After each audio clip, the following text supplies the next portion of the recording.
വിശുദ്ധ മത്തായി എഴുതിയ സുവിശേഷം 13-ാം അധ്യായം 18 മുതൽ 23 വരെയുള്ള തിരുവചനങ്ങൾ. അതിനാൽ വിതക്കാരന്റെ ഉപമ നിങ്ങൾ കേട്ടുകൊള്ളുവിൻ.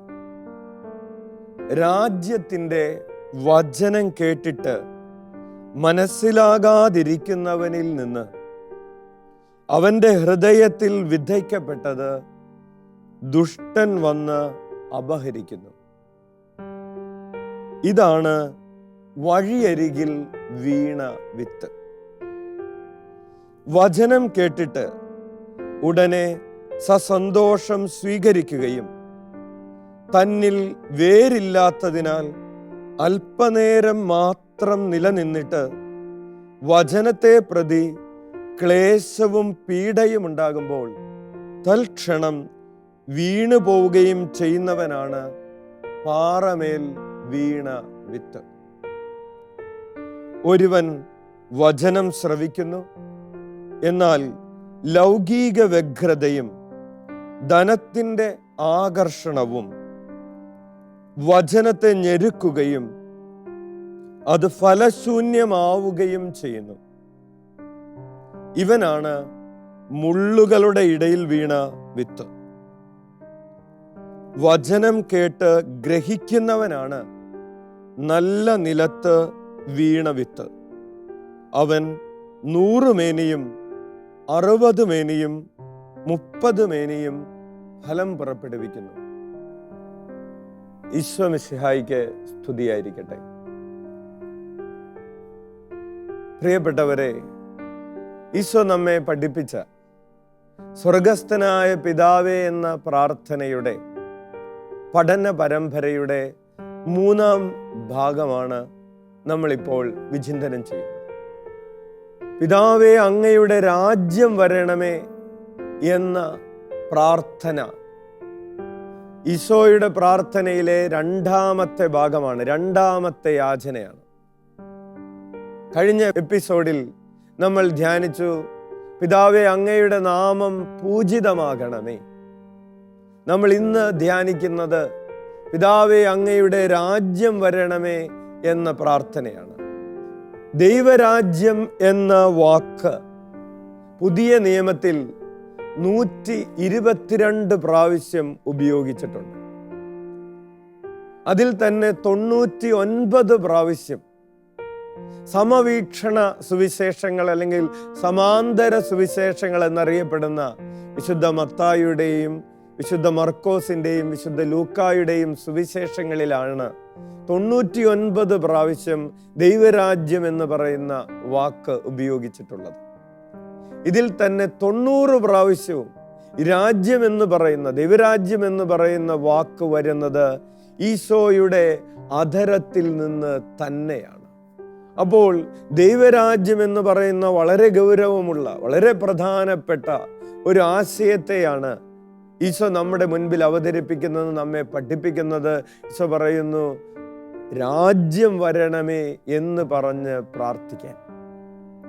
ബെനഡിക്റ്റ് 16-ാമൻ മാർപ്പാപ്പ ജീസസ് ഓഫ് നസറത്ത് എന്ന തൻ്റെ വിഖ്യാതമായ പുസ്തകത്തിൽ ദൈവരാജ്യം എന്ന് പറയുന്നത് യേശു ക്രിസ്തു തന്നെയാണ് എന്ന് പഠിപ്പിക്കുന്നു. ദൈവരാജ്യം എന്ന് പറയുന്നത് ഒരു പ്ലേസ് അല്ല, അതൊരു പേഴ്സൺ ആണെന്ന് പഠിപ്പിക്കുന്നു. ദൈവരാജ്യം എന്ന് പറയുന്നത് ഒരു സ്ഥലമല്ല, ദൈവരാജ്യം ഒരു വ്യക്തിയാണ്. ആ വ്യക്തി യേശു ക്രിസ്തുവാണ്. ഹല്ലേലൂയ. ഹല്ലേലൂയ. അതായത് സ്വർഗസ്ഥനായ പിതാവേ, അങ്ങയുടെ നാമം പൂജിതമാകണമേ. പിതാവ്, സൃഷ്ടിക്കുന്നവനായ പിതാവ്, ഇതാ രക്ഷിക്കുന്നവനായ പുത്രൻ.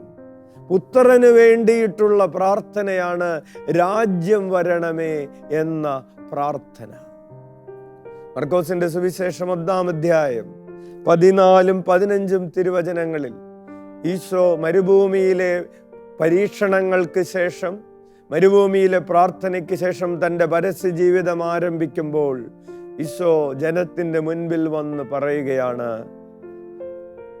ദൈവരാജ്യം സമീപിച്ചിരിക്കുന്നു, അനുദപിച്ച് സുവിശേഷത്തിൽ വിശ്വസിക്കുവിൻ.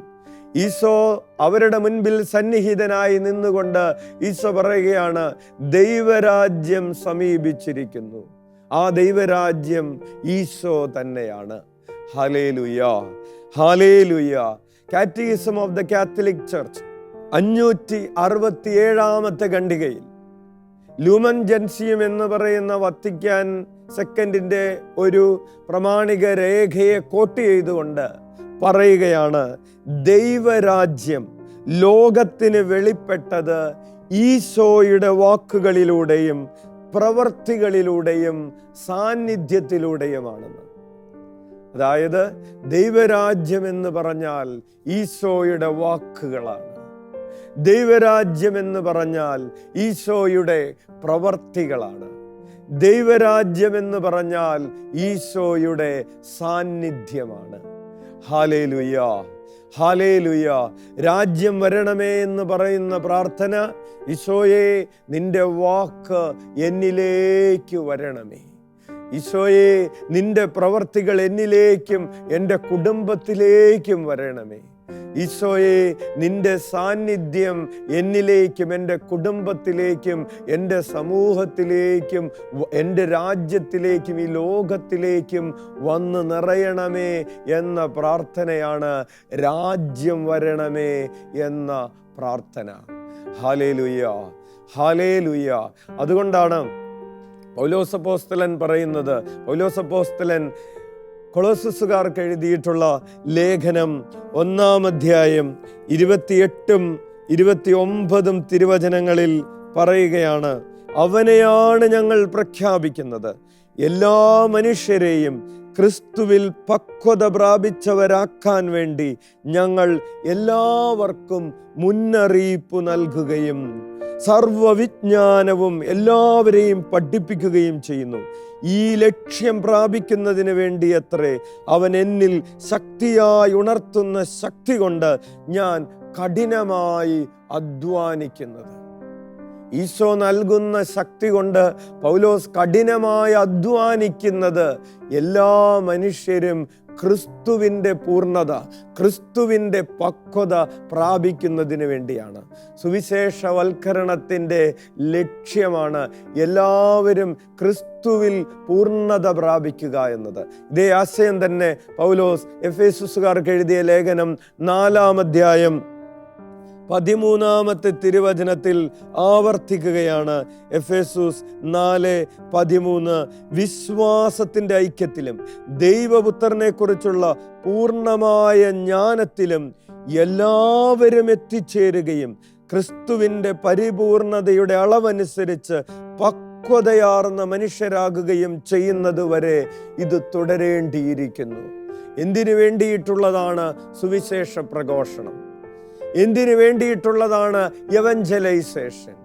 എവഞ്ചലൈസേഷൻ്റെ ലക്ഷ്യമെന്ന് പറയുന്നത് എല്ലാ മനുഷ്യരും ക്രിസ്തുവിൻ്റെ പക്വതയുടെ തോതനുസരിച്ച് പൂർണ്ണതയുള്ള മനുഷ്യരാവുക എന്നതാണ്. അതായത് ക്രിസ്തുവിൽ എത്രമാത്രം ദൈവസ്നേഹമുണ്ടായിരുന്നുവോ അത്രമാത്രം ദൈവസ്നേഹമുള്ള മനുഷ്യരായി മറ്റുള്ളവരെ മാറ്റാനുള്ളതാണ് എവഞ്ചലൈസേഷൻ. ക്രിസ്തുവിൽ എത്രമാത്രം പരസ്നേഹമുണ്ടായിരുന്നുവോ അത്രമാത്രം പരസ്നേഹമുള്ള കരുണയുള്ള മനുഷ്യരായി ഒരു സമൂഹത്തെ രൂപപ്പെടുത്തുന്നതിന് വേണ്ടിയിട്ടുള്ളതാണ് എവഞ്ചലൈസേഷൻ. ക്രിസ്തുവിൽ എത്രമാത്രം വിശുദ്ധി ഉണ്ടായിരുന്നുവോ അത്രമാത്രം വിശുദ്ധിയുള്ള മനുഷ്യരായി ഒരു സമൂഹത്തെ മാറ്റാൻ, ഒരു വ്യക്തിയെ മാറ്റാനുള്ളതാണ് എവഞ്ചലൈസേഷൻ. ക്രിസ്തുവിൻ്റെ പക്വതയുടെ തോതനുസരിച്ച് പൂർണ്ണതയുള്ള മനുഷ്യരായി മാറണം. ഇതിനു വേണ്ടിയിട്ടാണ് പൗലോസ് പറയുന്നു, അതിനുവേണ്ടി, ഈ ലക്ഷ്യം പ്രാപിക്കുന്നതിനു വേണ്ടി കർത്താവ് എന്നിൽ തരുന്ന ശക്തി കൊണ്ട് ഞാൻ കഠിനമായി അധ്വാനിക്കുന്നു.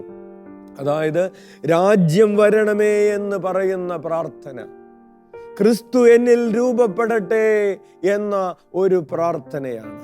എനിക്ക് ക്രിസ്തുവിൻ്റെ മനസ്സുണ്ടാകട്ടെ എന്ന് പറയുന്ന ഒരു പ്രാർത്ഥനയാണ്. ഞാൻ ക്രിസ്തു കാണുന്നത് പോലെ കാണുന്ന ഒരാളായിട്ട് തീരട്ടെ. ഞാൻ ക്രിസ്തു കേൾക്കുന്നത് പോലെ കേൾക്കുന്ന ഒരാളായിട്ട് മാറട്ടെ. ഞാൻ ക്രിസ്തു സംസാരിക്കുന്നത് പോലെ സംസാരിക്കുന്ന ഒരാളായിട്ട് മാറട്ടെ. ക്രിസ്തു പ്രവർത്തിക്കുന്നത് പോലെ പ്രവർത്തിക്കുന്ന കരങ്ങളുണ്ടാകട്ടെ. ക്രിസ്തു സ്നേഹിക്കുന്നത് പോലെ സ്നേഹിക്കുന്ന ഒരു ഹൃദയമുണ്ടാകട്ടെ. ക്രിസ്തു സുവിശേഷം പ്രഘോഷിച്ച് നന്മ ചെയ്ത് ചുറ്റി സഞ്ചരിച്ചതുപോലെ നന്മ ചെയ്ത് ചുറ്റി സഞ്ചരിക്കുന്ന പാദങ്ങളുണ്ടാകട്ടെ. ക്രിസ്തുവിൻ്റെ ശരീരമുണ്ടാകട്ടെ, ക്രിസ്തുവിൻ്റെ മനസ്സുണ്ടാകട്ടെ, ക്രിസ്തുവിൻ്റെ ആത്മാവുണ്ടാകട്ടെ. ദൈവമേ, അങ്ങയുടെ രാജ്യം വരണമേ എന്നാണ് പ്രാർത്ഥന. പ്രിയപ്പെട്ടവരെ, അതുകൊണ്ട് ഈശോ പറഞ്ഞു, മത്തായിയുടെ സുവിശേഷം 6-ാം അധ്യായം 33-ാമത്തെ തിരുവചനം, നിങ്ങളാദ്യം അവിടുത്തെ രാജ്യവും അവിടുത്തെ നീതിയും അന്വേഷിക്കുവിൻ, ബാക്കിയുള്ളതെല്ലാം നിങ്ങൾക്ക് നൽകപ്പെടും. നിങ്ങളാദ്യം അവിടുത്തെ രാജ്യവും അവിടുത്തെ നീതിയും അന്വേഷിക്കുവിൻ. നിങ്ങളാദ്യം ക്രിസ്തുവിനെ അന്വേഷിക്കുവിൻ. കാരണം വയലിൽ ഒളിച്ചു വെച്ചിരിക്കുന്ന നിധി ക്രിസ്തുവാണ്. വയലിൽ നിധി കണ്ടെത്തിയ കർഷകൻ തനിക്കുള്ളതെല്ലാം വിറ്റ് ഈ നിധിയിരിക്കുന്ന വയല് സ്വന്തമാക്കി. കാരണം അയാൾക്ക് നിധി വേണം. വചനം നമ്മോട് പറയുകയാണ്, സ്വർഗരാജ്യം വയലിൽ നിധി കണ്ടെത്തുന്നത് പോലെയാണ്. വയലിലിരിക്കുന്ന നിധി എന്ന് പറയുന്നത് ക്രിസ്തുവാണ്. രത്നവ്യാപാരി കണ്ടെത്തിയ ഏറ്റവും അമൂല്യമായ രത്നമെന്ന് പറയുന്നത് ക്രിസ്തുവാണ്. എനിക്കുള്ളതെല്ലാം ഉപേക്ഷിച്ച് തൻ്റെ പിറകെ വരാൻ ഈശോ പറഞ്ഞു, കുരിശുമെടുത്ത് എന്നെ അനുഗമിക്കുക, കാരണം ഞാനാണ് നീ അന്വേഷിക്കുന്ന നിധി. നിങ്ങളാദ്യം അവിടുത്തെ രാജ്യവും അവിടുത്തെ നീതിയും അന്വേഷിക്കുവിൻ. ക്രിസ്തുവിനെ സ്വന്തമാക്കുന്നവൻ എല്ലാം സ്വന്തമാക്കിയിരിക്കുന്നു. Hallelujah, hallelujah. അതായത് രാജ്യം വരണമേ എന്ന പ്രാർത്ഥന ക്രിസ്തുവിന് വേണ്ടിയിട്ടുള്ള പ്രാർത്ഥനയാണ്, പുത്രന് വേണ്ടിയിട്ടുള്ള പ്രാർത്ഥനയാണ്. Hallelujah, praise the Lord. പ്രിയപ്പെട്ടവരെ, ഒരു അപകടം എന്ന് പറയുന്നത് ക്രിസ്തുവാകുന്ന വചനവിത്ത് നമ്മളിൽ നിന്ന് എടുത്തു കളയുന്ന പൈശാചിക അരൂപികളുണ്ട്, തിന്മയുടെ ശക്തികളുണ്ട്. നമ്മൾ ഈ ശുശ്രൂഷയുടെ ആദ്യം വായിച്ച വചനം അവയെ സൂചിപ്പിക്കുന്നതാണ്. സുവിശേഷവൽക്കരണം, സുവിശേഷം വിതയ്ക്കുന്നു എന്ന് പറഞ്ഞാൽ ക്രിസ്തുവിനെ വിതയ്ക്കുന്നു എന്നാണ് അർത്ഥം. എൻ്റെ ഉള്ളിൽ വീണ ക്രിസ്തു ചൈതന്യത്തെ എടുത്തു കളയുന്ന ചില സാഹചര്യങ്ങളുണ്ട്, ചില വ്യക്തികളുണ്ട്, ചില സംഭവങ്ങളുണ്ട് എന്ന് ഓർക്കണം. വചനം 100 മേനി വിളയുന്ന ഒരു വയലായിട്ട് ഹൃദയത്തെ സൂക്ഷിക്കാനുള്ള ഒരു ഓർമ്മപ്പെടുത്തലാണ് ഈ പ്രാർത്ഥന. രാജ്യം വരയണമേ. നിരന്തരമായി പിതാവിൻ്റെ രാജ്യം, പുത്രനാകുന്ന രാജ്യം വരേണ്ടത് എൻ്റെ ഹൃദയത്തിലാണ്. ഹല്ലേലൂയ. ഈ ഹൃദയത്തിൽ വീണ ക്രിസ്തുവിനെ കൊത്തിയെടുത്ത് പറന്നു പോകുന്ന കിളികൾ, ദൈവത്തെക്കുറിച്ചുള്ള ഓർമ്മ എന്നിൽ നശിപ്പിക്കുന്ന ചുറ്റുപാടുമുള്ള വാർത്തകൾ വന്ന് ഹൃദയം നിറഞ്ഞു കഴിയുമ്പോൾ ഉള്ളിലുള്ള വചനം മറന്നു പോകുന്നു. അത് എടുത്തുകൊണ്ടുപോയതുപോലെയാകുന്നു. അത് ഓർമ്മിക്കപ്പെടുന്നില്ല, ഫലം പുറപ്പെടുവിക്കപ്പെടുന്നില്ല. ഹൃദയം വഴിയരികു പോലെ, ആർക്ക് വേണമെങ്കിലും പ്രവേശിക്കുന്നതിന് വേണ്ടി തുറന്നു വച്ചിരിക്കുന്ന ഇടം പോലെ, കണ്ണിൽ കണ്ടതൊക്കെ കാണുകയും കാതിൽ കേൾക്കാൻ പറ്റുന്നതൊക്കെ കേൾക്കുകയും ഒക്കെ ചെയ്യുമ്പോൾ ഉള്ളിൽ നിന്ന് വചനം അപ്രത്യക്ഷമാകുന്ന ഒരു അപകടം സംഭവിക്കും. രണ്ടാമതായി, ജീവിതത്തിലെ കഷ്ടതകൾ, ദുരിതങ്ങൾ വരുമ്പോൾ, എൻ്റെ ജീവിതത്തിൽ സഹനങ്ങൾ ഉണ്ടാകുമ്പോൾ ഉള്ളിലുള്ള ക്രിസ്തുവിനെ ഉപേക്ഷിക്കുവാനുള്ള സാഹചര്യങ്ങൾ ഉണ്ടാകുന്നു. ക്രിസ്തു വേണോ ലോകം വേണോ എന്ന ഒരു ചിന്തയിലായി പോകുന്നു. കഷ്ടതകൾ വരുമ്പോൾ ക്രിസ്തുവിനെ ഉപേക്ഷിക്കുന്ന മനുഷ്യരുണ്ട്.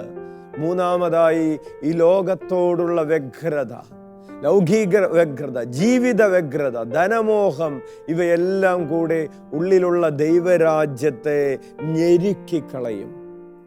വീണ്ടും അതുകൊണ്ട് ഈശോ പറയുകയാണ്, ഉണർന്നിരുന്ന് പ്രാർത്ഥിക്കുക, രാജ്യം വരണമേ എന്ന് നിരന്തരം പ്രാർത്ഥിക്കുക. ആകുലതകളും ആസക്തികളും നിന്നിലുള്ള വചനത്തെ ഞെരുക്കി കളയാതിരിക്കട്ടെ. നമ്മളിലുള്ള വചനം നല്ല നിലത്തു വീണ് 60 മേനിയും 100 മേനിയും ഒക്കെ ഫലം പുറപ്പെടുവിക്കുന്ന ഒരു ഹൃദയമായി മാറാൻ പ്രിയപ്പെട്ടവരെ നമുക്ക് ആഗ്രഹിക്കാം. ഒരു ക്രിസ്തു ശിഷ്യന്റെ ഡ്യൂട്ടിയാണ് രാജ്യം എല്ലാവരിലേക്കും എത്തിക്കുക എന്നത്. രാജ്യം വരണമേ എന്ന് പ്രാർത്ഥിക്കുന്നവന്റെ റെസ്പോൺസിബിലിറ്റിയാണ് രാജ്യം എല്ലാവരിലേക്കും, ക്രിസ്തുവാകുന്ന രാജ്യം എല്ലാവരിലേക്കും കൊടുക്കുക എന്നത്. പ്രിയപ്പെട്ടവരെ, അച്ഛൻ്റെ പൗരോഹിത്യ ശുശ്രൂഷയുടെ ആദ്യത്തെ 7 വർഷം അച്ഛൻ ശുശ്രൂഷ ചെയ്തത് ഒറീസയിലാണ്. അച്ഛന് ഒരു ഇടവകയുടെ വികാരിയായിരുന്നു. 700ഓളം കുടുംബങ്ങളുള്ള ഒരു ഇടവക, 70 കിലോമീറ്റർ ചുറ്റളവിൽ പരന്നു കിടക്കുന്ന ഒരു ഇടവക. ഈ ഇടവകയുടെ ഭാഗങ്ങളിൽ പലർക്കും 32 സബ്സ്റ്റേഷൻസ് ഉള്ള ഒരു ഇടവക. ഈ ഇടവകയിൽ ശുശ്രൂഷ ചെയ്യാൻ 1-2 വൈദികർ മാത്രം. ആളുകൾക്ക് ദിവ്യബലി ലഭിക്കുന്നത് വർഷത്തിൽ 1-2 മാക്സിമം 3 തവണ മാത്രം. കാരണം ഒരു സ്ഥലത്ത് കുർബാന ചൊല്ലിയാൽ അടുത്ത സ്ഥലത്തേക്കുള്ള ദൂരമുള്ളത് കൊണ്ട് കൂടെ അടുത്ത സ്ഥലത്തേക്ക് പോകാനായിട്ട് പറ്റില്ല. അപ്പോൾ ദിവ്യബലിയും കൂദാശകളും പ്രാർത്ഥനകളും ലഭിക്കാതിരിക്കുന്ന സമൂഹങ്ങളുണ്ട്. ഇനിയും ഈശോയെ അറിഞ്ഞിട്ടില്ലാത്ത 1000ങ്ങളുണ്ട്, 10000ങ്ങളുണ്ട്, ജനലക്ഷങ്ങളുണ്ട്. ആര് ഇവരുടെ ഇടയിൽ വചനം വിതയ്ക്കും? ആര് ഈശോയെ കൊടുക്കും? ആര് ജനങ്ങളിലേക്ക് ഈശോയുമായി ചെല്ലും? ഈശോയുമായി ചെല്ലുമ്പോൾ അച്ഛൻ ആ ശുശ്രൂഷ ചെയ്ത ആദ്യ വർഷങ്ങളിൽ ഓർക്കുകയാണ്, കറണ്ടില്ലാത്ത ഇടങ്ങൾ, വെള്ളമില്ലാത്ത ഇടങ്ങൾ, നമ്മൾ പ്രതീക്ഷിക്കുന്ന തരത്തിൽ ഭക്ഷണം കിട്ടാത്ത ഇടങ്ങൾ, മൊബൈൽ റേഞ്ച് ഇല്ലാത്ത സ്ഥലങ്ങൾ, മാസങ്ങൾ, ആഴ്ചകൾ, വർഷങ്ങൾ ജീവിക്കേണ്ടി വരുമ്പോൾ തടസ്സങ്ങൾ നോക്കി നിൽക്കുന്നവൻ കർത്താവിനെയുമായിട്ട് പോകുന്നതിന് തയ്യാറാകുന്നില്ല. പ്രിയപ്പെട്ടവരെ, രാജ്യം വരണമേ എന്ന് പ്രാർത്ഥിക്കുന്നവന്റെ ഉത്തരവാദിത്വമാണ് ക്രിസ്തുവിനെ കൊടുക്കുക എന്നത്. ക്രിസ്തുവിനെ കൊടുക്കാൻ നമ്മൾ ദേശങ്ങൾ താണ്ടണമെന്ന് നിർബന്ധമില്ല. നമ്മുടെ ചുറ്റുപാടുമുള്ളവരിലേക്ക് ക്രിസ്തുവിനെ കൊടുക്കാൻ നീ പരിശ്രമിക്കുന്നുണ്ടോ? നിന്റെ മുൻപിലെത്തുന്ന ഒരാളിലേക്ക് ഈശോയെ കൊടുക്കാൻ, നിന്റെ അടുത്തുള്ള ഒരാളെ ഈശോയിലേക്ക് കൂട്ടിക്കൊണ്ടുവരാൻ നീ പരിശ്രമിക്കുമ്പോൾ നീ ദൈവമേ അങ്ങയുടെ രാജ്യം വരണമേ എന്ന് പ്രാർത്ഥിക്കുന്നതോടൊപ്പം രാജ്യം വരുന്നതിന് പരിശ്രമിക്കുന്ന ഒരാൾ കൂടെ ആവുകയാണ്. അതുകൊണ്ടാണ് ഫ്രാൻസിസ് പാപ്പ പറഞ്ഞത്, ക്രിസ്തുവിനെ പ്രഘോഷിക്കാത്തവൻ ക്രിസ്ത്യാനിയല്ല. നീ അപരന് ക്രിസ്തുവിനെ കൊടുത്തിട്ടില്ല എങ്കിൽ, കൊടുക്കുന്നില്ല എങ്കിൽ നീ ക്രിസ്ത്യാനിയല്ല. ഇപ്പോൾ ഒന്ന് വിചിന്തനം ചെയ്യണം. ഇതുവരെ ഇത്രയും വർഷം ജീവിച്ച കാലം കൊണ്ട് ഞാൻ എത്ര പേർക്ക് ഈശോയെ കൊടുത്തു? ഞാൻ എത്ര പേരെ ഈശോയിലേക്ക് കൂട്ടിക്കൊണ്ടുവന്നു? ഞാൻ എത്ര പേർക്ക് ഈശോയെ കൊടുത്തു എന്നുള്ളതാണ് എൻ്റെ ജീവിതത്തിൻ്റെ ഫലപൂർണതയുടെ മാനദണ്ഡം. ഞാൻ 60 മേനിയാണോ, ഞാൻ 100 മേനിയാണോ എന്ന് കണക്കെടുക്കേണ്ടത് ഞാൻ എത്ര പേർക്ക് ഈശോയെ കൊടുത്തിട്ടുണ്ട്, ഞാൻ എത്ര പേരെ ഈശോയിലേക്ക് കൂട്ടിക്കൊണ്ട് വന്നിട്ടുണ്ട് എന്നതിൻ്റെ കണക്കാണ്. നമുക്ക് കണ്ണുകളടക്കാം. ദൈവമേ, അങ്ങയുടെ രാജ്യം വരേണമേ. നമ്മൾ കേട്ട ഈ വചനം നമ്മുടെ ഉള്ളിൽ മാംസം ധരിക്കാൻ പരിശുദ്ധാത്മാവ് നമ്മളിലേക്ക് വന്നിറങ്ങുന്നതിന് വേണ്ടി പ്രാർത്ഥിക്കാം. പരിശുദ്ധ അമ്മയിൽ പരിശുദ്ധാത്മാവ് വന്നിറങ്ങുകയും വചനത്തിന് മാംസരൂപം നൽകുകയും ചെയ്തതുപോലെ ഇപ്പോൾ പരിശുദ്ധാത്മാവ് നമ്മളിലേക്ക് വന്നിറങ്ങട്ടെ. Hallelujah, hallelujah, hallelujah. സാക്ഷികളായി ഞങ്ങളെ മാറ്റണമേ എന്ന് പ്രാർത്ഥിക്കുന്നു. Hallelujah, hallelujah, hallelujah. യേശുവേ സ്തോത്രം, യേശുവേ നന്ദി. അങ്ങേ അനേകരിലേക്ക്, ജനലക്ഷങ്ങളിലേക്ക്, ജനകോടികളിലേക്ക് കൊടുക്കാൻ കർത്താവേ ഞങ്ങൾക്ക് കൃപ നൽകണമേ. ഹല്ലേലൂയ. ഞങ്ങളുടെ എല്ലാ സ്ഥാപനങ്ങളുടെയും പ്രവർത്തികളുടെയും ലക്ഷ്യം സുവിശേഷവൽക്കരണമാണെന്ന് ഏറ്റുപറഞ്ഞ് ഞങ്ങൾ പ്രാർത്ഥിക്കുന്നു. Hallelujah, hallelujah, hallelujah. യേശുവേ സ്തോത്രം, യേശുവേ നന്ദി, യേശുവേ ആരാധന. Hallelujah, hallelujah, hallelujah. യേശുവേ സ്തോത്രം, യേശുവേ നന്ദി, യേശുവേ ആരാധന. ഈശോ മിശിഹായിക്ക് സ്തുതിയായിരിക്കട്ടെ.